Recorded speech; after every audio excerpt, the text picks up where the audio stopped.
మీరు నమ్మినా నమ్మకపోయినా ఈ 5 హ్యాబిట్స్ మాత్రం మీ గురించి నిజాన్ని బయటపెట్టేస్తాయి. అకార్డింగ్ టు సైకాలజీ మీరు ఎలాంటి పర్సన్ అనేది కూడా తెలిసిపోతుందన్నమాట. చాలా సందర్భాల్లో మనం ఎవరో చెప్పడానికి మాటలు అవసరం లేదు. మన అలవాట్లే సరిపోతాయి. మీరు ఎలా మాట్లాడతారు, ఎలా నడుస్తారు, కోపం వచ్చినప్పుడు ఎలా స్పందిస్తారు, ఖాళీ సమయంలో ఏం చేస్తూ ఉంటారు, ఇవన్నీ మీ పర్సనాలిటీ గురించి చాలా విషయాలు చెప్తూ ఉంటాయి. అకార్డింగ్ టు హ్యూమన్ సైకాలజీ కొన్ని కొన్ని చిన్న చిన్న అలవాట్లు కూడా మన మనస్తత్వాన్ని, మన థింకింగ్ ప్రాసెస్ని, ఇంకా మనం పక్కన వారితో ఎలా బిహేవ్ చేస్తామనేది కూడా తెలియజేస్తూ ఉంటాయి. ఈ వీడియోలో అలాంటి ఒక 5 హ్యాబిట్స్ గురించి తెలుసుకుందాం. ఈ 5 హ్యాబిట్స్లో అట్లీస్ట్ 1 ఆర్ 2 మీలో ఉండొచ్చు. కాబట్టి చివరి వరకు ఈ వీడియోని వాచ్ చేయండి. నంబర్ 1, మీరు ఎవ్వరు లేకుండా ఒంటరిగా ఉన్నప్పుడు ఏం చేస్తారు? అంటే ఫోన్ తీస్తారా, లేదంటే ఏదన్నా బుక్ చదువుకుంటూ ఉంటారా, లేదా కామ్గా కూర్చుని మెడిటేషన్ చేస్తుంటారా?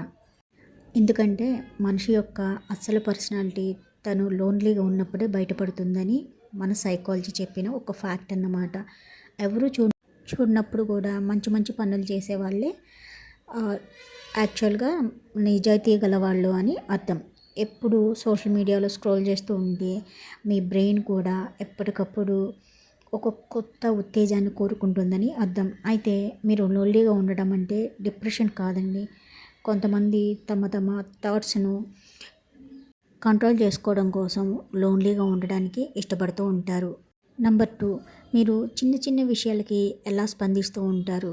అంటే ట్రాఫిక్లో ఎవరైనా హారన్ కొట్టినా మీకు కోపం వస్తుందా? ఎవరైనా మిమ్మల్ని ఏదన్నా అంటే వెంటనే బాధగా ఉంటుందా?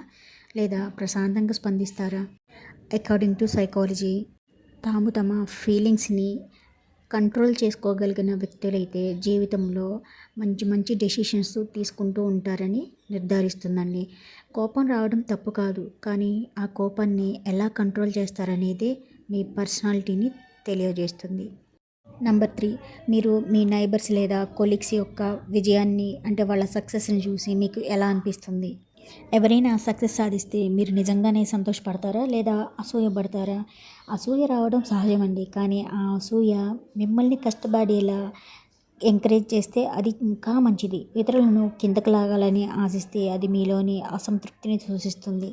నంబర్ 4, మీరు ఏదైనా తప్పు చేసినప్పుడు అది తప్పే, నాది తప్పైపోయింది అని ఒప్పుకుంటారా?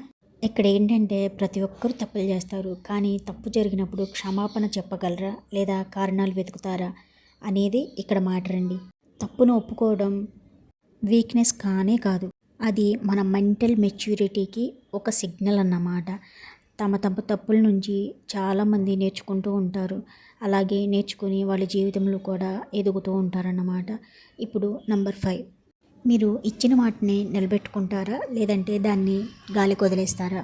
ఎందుకంటే ఇచ్చిన మాట నిలబెట్టుకునే వ్యక్తులపై ఇతరులు చాలా ఎక్కువ నమ్మకంతో ఉంటారండి. సక్సెస్ సాధించిన చాలామందిలో ఈ లక్షణం కనిపిస్తూ ఉంటుంది. చిన్న చిన్న మాటలు నిలబెట్టుకోవడానికి కూడా పెద్ద పెద్ద మార్పును తీసుకురాగలరు. అంటే ఇక్కడ మాటకి ప్రాణంకి ఈక్వల్గా చూసుకుంటూ ఉంటారు. ఇప్పటి వరకు మీరు చూసిన ఈ 5 హ్యాబిట్స్ మీ పర్సనాలిటీ గురించి చాలా ఇంట్రెస్టింగ్ మ్యాటర్స్ని చెప్తూ ఉంటాయండి. కానీ ఇంకా కొన్ని చిన్న చిన్న హ్యాబిట్స్ కూడా మీ గురించి చాలా పెద్ద పెద్ద రహస్యాలను బయటపెడతాయి. ఇప్పుడు వాటిని చూద్దాం. మీరు ఖాళీ సమయాన్ని ఎలా ఉపయోగించుకుంటారు? ప్రతి ఒక్కరికి రోజు మొత్తంలో ఏదో ఒక టైము ఖాళీగా దొరుకుతూ ఉంటుంది. అయితే ఆ టైంలో మీరు మీ ఫ్యూచర్ని డిసైడ్ చేసుకోగలరు. ఖాళీ సమయం అంతా సరే సోషల్ మీడియాలో స్క్రోల్ చేస్తూ గడిపేవారు టెంపరీగా హ్యాపీగా ఉంటారే కానీ లైఫ్లో అయితే సక్సెస్ సాధించలేరు. అదే కొత్త కొత్త విషయాలు నేర్చుకోవడం, like book reading, news paper reading, ఏదైనా కొత్త డెవలపింగ్ స్కిల్స్ మీద ఫోకస్ చేసిన వాళ్ళు లైఫ్లో ఈజీగా సక్సెస్ సాధిస్తారండి. వీరి అలవాట్లే వీరికి రేపటి జీవితాన్ని నిర్మిస్తాయి అన్నమాట. నెక్స్ట్ 1, ఎవరైనా మాట్లాడుతుంటే పూర్తిగా వినకుండా మధ్యలోనే సమాధానం చెప్పడం లాంటివి చాలామందికి అలవాటు ఉంటుంది. అకార్డింగ్ టు సైకాలజీ ఎవరైతే ఎదుటి వాళ్ళు చెప్పింది ఎక్కువగా వినడానికి ఇష్టపడతారో వాళ్ళే లీడర్స్గా మారతారంటండి. వినడం కూడా ఒక స్పెషల్ క్వాలిటీ అని మన సైకాలజీ చెప్తుంది. పక్కన వారు చెప్పేది మనం ఇంట్రెస్టింగ్గా వింటూ ఉంటే వారికి కూడా మన మీద నమ్మకం కూడా పెరుగుతూ ఉంటుందంట. నెక్స్ట్ 1, థ్యాంక్ యూ అనే ఒక చిన్న మాట కూడా మీ వ్యక్తిత్వాన్ని తెలియజేస్తుందనే విషయం మీలో ఎంతమందికి తెలుసు? అవునండి. మన లైఫ్‌లో ఉన్న చిన్న చిన్న మంచి విషయాలు కూడా థ్యాంక్స్ చెప్పే వ్యక్తులు మెంటల్లీ చాలా పీస్‌ఫుల్‌గా ఉంటారని మన రీసెర్చ్ కూడా చెప్తూ ఉన్నాయి. అంటే ఇక్కడ థ్యాంక్స్ గివింగ్ అనేది మనీతో రాదు, మనసుతో వస్తుందన్నమాట. ఇప్పుడు మీరే చెప్పండి, ఒకసారి ఆలోచించండి. ఇప్పటి వరకు మనం డిస్కస్ చేసుకున్న అలవాట్లలో మీకు ఏది ఎక్కువగా సరిపోతుందని అనుకుంటున్నారు? మంచి విషయం ఏమిటంటే అలవాట్లు శాశ్వతం కాదు, వాటిని మనం మార్చుకోవచ్చు. ఈరోజు ఒక మంచి అలవాటు స్టార్ట్ చేస్తే రేపు మీ ఫ్యూచర్ కూడా మారుతూ ఉంటుందన్నమాట. మరి మీకు ఈ వీడియో నచ్చినట్లయితే తప్పకుండా లైక్ చేయండి. మీ ఫ్రెండ్స్ అండ్ ఫ్యామిలీకి షేర్ అండ్ చేయండి.